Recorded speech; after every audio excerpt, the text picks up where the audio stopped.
दोस्तों, हम में से बहुत से लोग ऐसे हैं जो सिर्फ इसलिए इन्वेस्ट नहीं करते क्योंकि उनके पास ज़्यादा पैसे नहीं है। इस वीडियो में मैं आपको बताऊंगा कि आप किस तरह चालाकी से इन्वेस्ट करके सिर्फ 1000 रुपये से अपनी इन्वेस्टिंग की जर्नी शुरू कर सकते हो और कुछ ही सालों में अच्छे खासे रिटर्न बना सकते हो।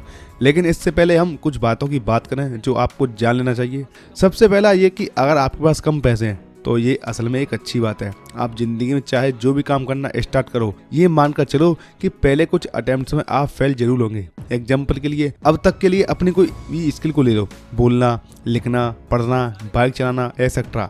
ये सारे काम सीखने में आपको 1 साल का टाइम तो लग गया और इनको सीखने में आप कई बार फेल भी हुए। और आज की डेट में आपके पास ऐसी कोई भी स्किल नहीं है जिसे आपने फर्स्ट अटेम्प्ट में करना सीख लिया। इसलिए जब आप अपने इन्वेस्टमेंट की जर्नी शुरू करो तो शुरू के अटेम्प्ट में हो सकता है आप फेल भी होंगे, आपको थोड़ा सा लॉस हो जाए, फिर आप मार्केट के सेंटिमेंट में बहकर कोई गलत स्टॉक खरीद लो या बेच दो।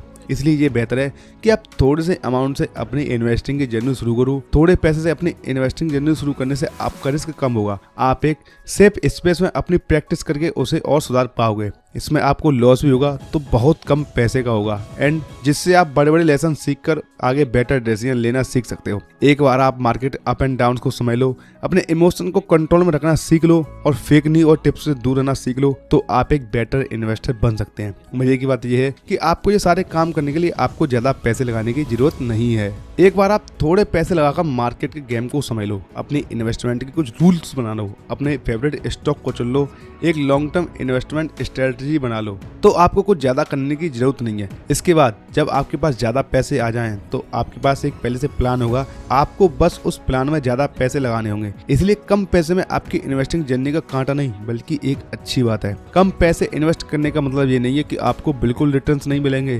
कंपाउंडिंग इफेक्ट इसी तरह का जादू है कि आप कम पैसे लगाकर अच्छे खासे रिटर्न पा सकते हो। आपको बस अच्छे स्टॉक खरीदकर उसे लॉन्ग टर्म के लिए होल्ड करके रखना है। एग्जाम्पल के लिए मान लो आप 1000 रुपए हर महीने इन्वेस्ट करते हो। ऐसे में आप साल में 12,000 रुपए इन्वेस्ट कर रहे होंगे। निफ्टी 50 इंडेक्स यानी कि इंडिया की टॉप 50 कंपनी लास्ट 20 साल में हर साल 15% से ग्रो कर रही है। इसका मतलब ये है कि आपके पैसे हर 5 से 6 साल में डबल हो जाएंगे। ऐसे में आपके 12,000 नेक्स्ट 6 सालों में 24,000 हो जाएंगे और 12 सालों में 48,000 हो जाएंगे और 18 सालों में 96,000 हो जाएंगे और 24 सालों में 1,92,000 हो जाएंगे और 48 सालों में 32 लाख हो जाएंगे और 60 सालों में 1,32,00,000 हो जाएंगे। यही रीजन है कि वॉरेन बफेट दुनिया के सबसे सफल इन्वेस्टर हैं। उन्होंने अपनी जर्नी 11 साल की उम्र से स्टार्ट की थी और आज वो 90 से ज्यादा के हैं। पिछले 75 सालों में उन्होंने अपने पैसे इन्वेस्ट कर रखे हैं, इसलिए उनके रिटर्न भी सबसे ज्यादा है। उनके अब तक सबसे रिटर्न 20% है, मतलब उनके पैसे 80 सालों से हर 3 सालों में डबल हो रहे हैं। आज उनका नेटवर्थ $112 बिलियन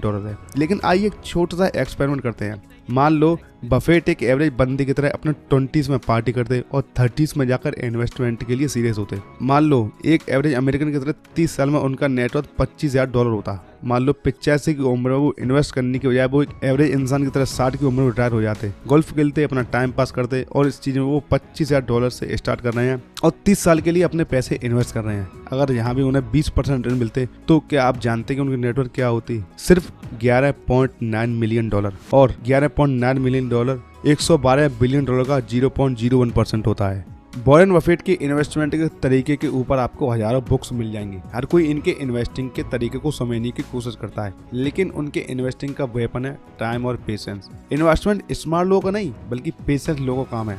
अगर आपको इस बात पर यकीन नहीं होता है तो दूसरा एग्जाम्पल लेते हैं जिम साइमन, जहाँ वॉरेन बफेट एक साल में 20% के लगभग रिटर्न पा रहे हैं। जिम साइमन हर साल 66% का रिटर्न पा रहे हैं। इसका मतलब ये है कि जहां वॉरेन बफेट का पैसा हर 3.5 साल में डबल हो रहा है, वहीं जिम साइमन के पैसे हर 14 महीने में डबल हो रहे हैं। जिम वॉरेन बफेट से 3x ज्यादा रिटर्न कमा रहे हैं, लेकिन जहां पर बफेट की नेटवर्थ $112 बिलियन है, वहीं जिम की नेटवर्थ $21 बिलियन, यानी कि 3 गुना ज्यादा रिटर्न पाने के बाद भी वो बफेट के 1.4 ही है। ऐसा इसलिए क्योंकि बफेट का सीक्रेट वेपन टाइम ही है। ये बात सच है कि उन्होंने अच्छी कंपनी जैसे एप्पल और कोको कोला में पैसे लगाए हैं, लेकिन इन कंपनीज में कई दूसरे 1000 इन्वेस्टर्स ने भी पैसे लगाए हैं। ये बात सच है कि बफेट काफी स्मार्ट टेक्निक यूज करते हैं, लेकिन ये भी सच है कि इन्हीं स्मार्ट टेक्निक का यूज और भी लोग कर रहे हैं। फिर भी बफेट जितना नेटवर्थ दूसरे इन्वेस्टर्स का क्यों नहीं है? इसका सिंपल आंसर है टाइम। इस गेम में बफेट से ज्यादा टाइम में कोई नहीं खेल रहा। लंबे टाइम तक इन्वेस्ट करने की वजह से उन्होंने कंपाउंडिंग के इफेक्ट को अनब्लॉक कर लिया है,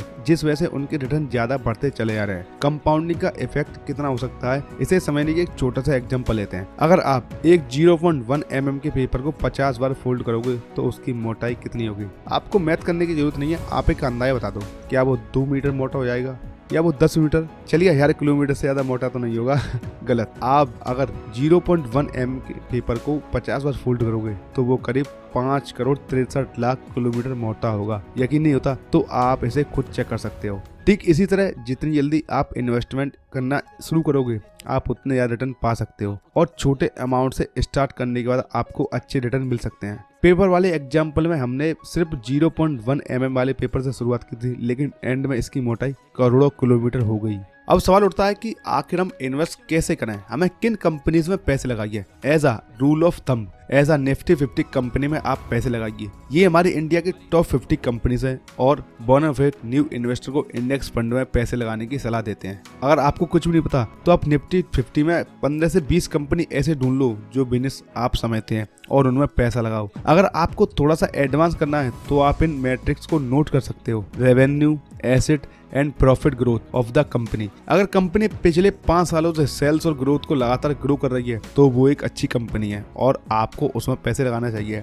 पीई रेशियो द कंपनी, वैसे तो हर इंडस्ट्री का पीई रेशियो अलग होता है। वॉरेन बफेट कहते हैं कि आपको पीई रेशियो देखकर कंपनी की ग्रोथ पोटेंशियल को देखकर उसमें इन्वेस्ट करना चाहिए, लेकिन as a rule of thumb अगर किसी पार्टिकुलर कंपनी को पीई रेशियो उसके इंडस्ट्री एवरेज से कम है तो वो एक अच्छी कंपनी मानी जाती है। As a other rule of thumb अगर पीई रेशियो 15 से 20% के बीच है तो वो एक अच्छी कंपनी मानी जाती है। Stock growth in the past 5 years, किसी भी स्टॉक्स में पैसे लगाने से पहले आप उसके पिछले 5 साल की ग्रोथ को देखो। अगर पिछले 5 सालों में कंपनी ने 100% से ज्यादा ग्रोथ किया तो वो एक अच्छी कंपनी है। बोरिंग कंपनी में इन्वेस्ट कीजिए, उन कंपनीज में पैसे लगाइए जिनके प्रोडक्ट बोरिंग है। डेली यूज में आने वाली प्रोडक्ट की कंपनी लॉन्ग टर्म के लिए रहने वाली है। एक बार आपने एक अच्छी कंपनी में पैसे लगा दिए तो आप उसे बाहर मत निकालो। कंपाउंडिंग का मैजिक अनब्लॉक करने के लिए आपको उसे बिना डिस्टर्ब किए छोड़ना होगा। आपको टाइम टू टाइम उसके स्टॉक्स ऐड करने होंगे ताकि प्राइस की एवरेजिंग होती रहे और आपको कंपनी अच्छे प्राइस पर मिले। मार्केट में काफी सारे अप एंड डाउन आएंगे, लेकिन